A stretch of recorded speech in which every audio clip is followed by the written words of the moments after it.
할렐루야. 이 시간 함께 예배하는 우리 모든 성도님들의 삶에 하나님의 은혜와 평강이 가득하시길 소망합니다. 사도신경하심으로 우리 신앙을 하나님께 고백하겠습니다.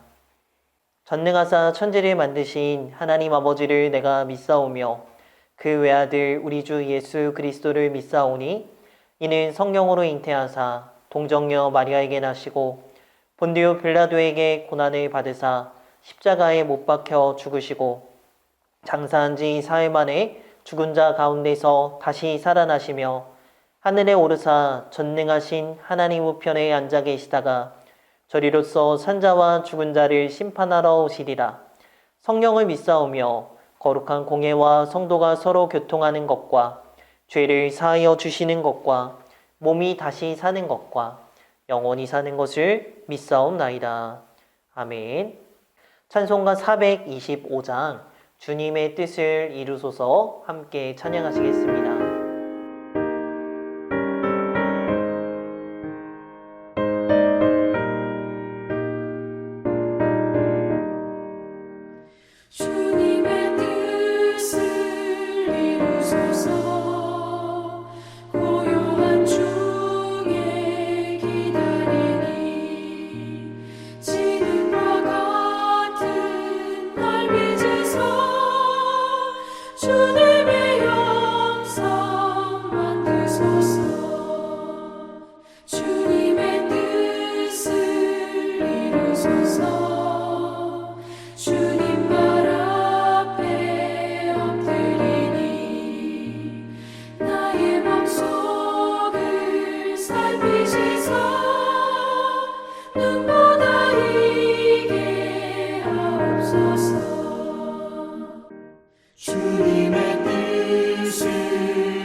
함께 읽을 하나님의 말씀은 빌립보서 2장 12절 13절 말씀입니다.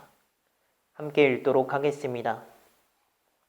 그러므로 나의 사랑하는 자들아 너희가 나 있을 때뿐 아니라 더욱 지금 나 없을 때에도 항상 복종하여 두렵고 떨림으로 너희 구원을 이루라. 너희 안에서 행하시는 이는 하나님이시니 자기의 기쁘신 뜻을 위하여 너희에게 소원을 두고 행하게 하시나니. 아멘. 할렐루야. 우리가 새벽마다 빌립보서로 함께 은혜를 나누고 있습니다. 교회에 대해서, 공동체에 대해서, 겸손과 낮아짐에 대해서 이런저런 우리가 잘 알고는 있지만 그렇게 살아내지 못했던 영역들을 함께 돌아보면서 배우고 있는데요. 바라기는 그 말씀의 은혜가 새겨지면서 우리의 삶에 그리스도의 복음의 열매가 나타나는 우리 모두가 되기를 소망합니다. 우리가 지난주에 말씀을 통해서 예수님께서 우리를 구원하시기 위해 이 땅에 오셨다는 것을 자신을 비우시고 종의 모습으로 죽기까지 낮추셨음을 함께 나누었습니다. 그런 예수님을 하나님께서는 죽음 가운데 다시 일으키시고 지극히 존귀하게 하셨는데요. 성경 말씀은 이 모든 진리의 근거에서 성도인 우리에게 권면합니다. 바로 예수님께서 우리를 위해 낮아지시고 구원을 이루신 것처럼 우리도 두렵고 떨림으로 구원을 이루라고 권면하고 있습니다. 오늘 본문 빌립보서 2장 12절 함께 보겠습니다. 그러므로 나의 사랑하는 자들아 너희가 나 있을 때뿐 아니라 더욱 지금 나 없을 때에도 항상 복종하여 두렵고 떨림으로 너희 구원을 이루라. 아멘. 성경은 분명히 우리에게 말하고 있습니다. 그러므로 너희 구원을 이루라. 항상 주님께 복종함으로 구원을 이루어가라고 하고 있는데요. 그런데 이 말씀을 자칫 오해할 수 있는 것은 이 말씀은 나 스스로 구원을 성취하고 이룰 수 있다는 뜻이 절대로 아닙니다. 사람이 노력으로 얻을 수 있는 것은 한정되어 있어요. 구원은 우리의 힘으로 얻을 수가 없습니다. 아무리 깨끗하고 도덕적으로 살려고 노력을 해도 그 행동으로는 우리가 구원받을 수 없습니다. 잘 아시는 것처럼 구원은 전적으로 예수님의 공로로 주어집니다. 그래서 우리가 값없이 주시는 하나님의 은혜의 선물을 구원이라고 말하고 있지요. 우리가 예수님과 인격적인 만남을 경험하고 예수님을 믿는 순간에 모든 진실한 성도에게는 구원이 주어집니다. 이것을 신학적인 용어로 이신칭의라고 합니다. 오직 믿음으로 구원받는다, 이 말씀이죠. 그런데 이 구원이 시작되고 구원이 완성되는 시점이 있어요. 이것을 또 우리는 신학적인 용어로 뭐라고 하냐면 그리스도의 완전이라고 합니다. 이 구원이 시작되고 구원이 완성되는 그리스도의 완전에 이르기까지 모든 과정을 또 뭐라고 하냐면 우리는 성화의 과정이라고 말합니다. 오늘 본문은 바로 이 성화의 과정을 말하고 있는 겁니다. 이미 거듭난 사람들 예수님의 공로로 시작된 이 귀한 구원이 우리의 삶의 실제와 현장을 통해서 그 삶 가운데 이것을 경험하고 누리며 살아가라는 거예요. 많은 사람들이 예수 믿었다고 해서 변화되었다고 말합니다. 간증이 참 많죠. 그런데 여러분 진짜 변화되었습니까? 주님을 만나면요 진짜 변한대요. 가치관이 달라집니다. 이전에 내가 중요하다고 여겼던 것들이 더 이상 중요하지 않게 돼요. 삶의 목표가 달라집니다. 그동안 이루고자 했던 내가 달성하고자 했던 그 삶의 목표와 성공의 목표들이 달라지게 됩니다. 이제는 주님을 영화롭게 하는 것이 삶의 목적이 되고요. 그 모든 다른 것들은 그것을 이루기 위한 주님을 영화롭게 하는 것을 이루기 위한 도구가 되는 것입니다. 근데 우리가 살아내는 과정이 어떻습니까? 늘 성공하고 승리해서 나아가시나요? 실패하고 넘어질 때가 있습니다. 말씀을 듣고 예배를 드리고 이제 진짜 변해야지 다짐하고 살아가는데 자꾸 이전으로 돌아가려고 하고 변화되었다고 말하기는 좀 부끄럽고 찜찜한 그런 모습들이 있습니다. 그럼에도 말씀에서는 우리 안에 시작된 이 귀한 구원을 이루며 살라고 말하고 있는 것입니다. 우리 12절 말씀 볼까요?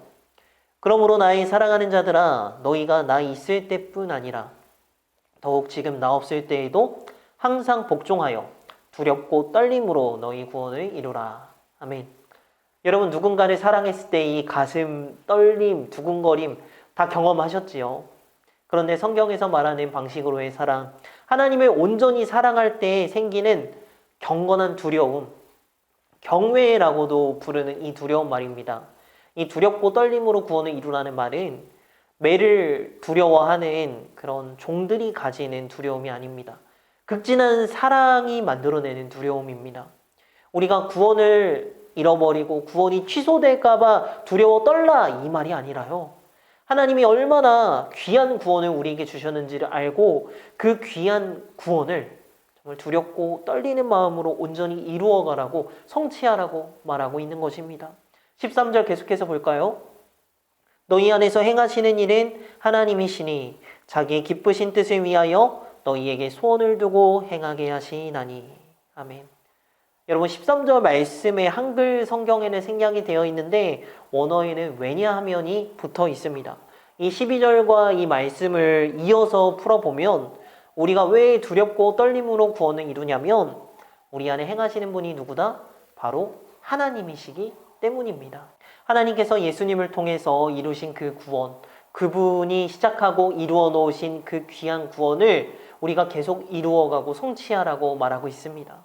말씀을 계속 보시면요. 하나님이 자신이 가지고 계신 이 기쁜 뜻을 행하게 하시는데 어떻게 행하시냐? 우리에게 소원을 갖게 하십니다. 이 소원은 내가 인간적으로 내가 갖고 싶고 내가 되고 싶고 내가 하고 싶은 이 소원을 말하는 것이 아니라요. 하나님이 기뻐하시는 뜻을 우리가 소원하게 된다라는 것입니다. 하나님이 무슨 강도나 깡패처럼 자신의 뜻을 막 강요하는 분이 아니세요. 당신의 뜻을 알려주시고 보여주시는데 우리가 그 하나님의 뜻을 사랑하고 기쁨으로 함께 꿈꿀 때까지 기다려주시고 인내하십니다. 분명한 것은 하나님이 우리를 무슨 꼭두각시 인형으로 만들지 않았습니다. 하나님과 인격적인 친밀함과 교제를 이루어가는 존재가 바로 우리 사람입니다. 하나님이 막 우리를 조종하고 그러신 분이 아닙니다. 하나님이 행하신다는 것은요, 막 우리가 가만히 있고 하나님이 우리의 팔다리 이렇게 움직여서 운영해가고 이런 것이 아니라는 것입니다. 말씀을 마무리하려고 하는데요. 예수님을 믿음으로 구원함을 얻은 성도는 이신칭의 이후에 성화의 과정이 시작됩니다. 우리는 그리스도의 완전을 향해서 달려갑니다. 바라기는 두렵고 떨리는 마음으로 이 구원을 이루어가는, 정말 그리스도의 완전을 이루어가는 저와 모든 성도님들 되시기를 간절히 축복합니다. 하나님의 뜻이요, 이제는 나의 소원이 되고 나의 비전이 되게 하시고 그것을 이루어가는 우리 영화교회 한 사람 한 사람을 통해서 정말 좋은 교회, 아름다운 영혼을 이루어가도록 주님 함께하기를 소망합니다. 기도하겠습니다. 하나님, 우리가 이제는 예수 그리스도를 믿음으로 구원함을 얻었습니다.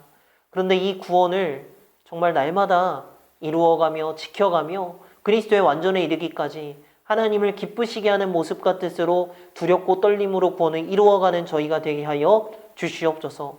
이제는 더 이상 내가 그동안 생각했던 나의 육신의 욕심이 나의 목표가 되는 것이 아니라 하나님의 뜻, 하나님이 기뻐하시는 모습이 나의 소원과 나의 비전이 되게 하시고 이제는 그것을 붙잡고 이루어가는 우리 모두가 되도록 주님 함께해 주세요. 사랑 많으신 예수님의 이름으로 기도합니다. 아멘.